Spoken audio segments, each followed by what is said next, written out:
Isang araw mga katumbok, ito ulit si Oben Sena at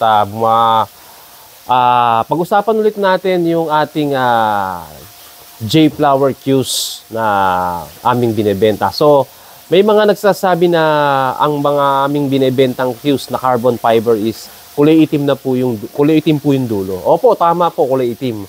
Kasi po, totoo niyan, kanya-kanyang sanayan lang yan. Yung iba, sinasabi, okay naman daw, wala naman daw problema dahil kulay puti yung pamato. So ito namang iba naman, naduduling daw sila dahil wala raw silang asintahan. Actually, pwede nyo naman siyang papalitan kung gusto nyo pong papalitan yung ferrule para meron po kayong asintahan. Sa makatuwid, kung ano po yung komportable sa inyo.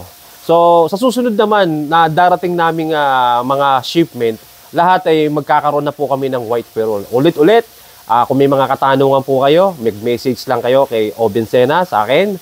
At pwede kayong tumawag sa number na 0956-2250-498.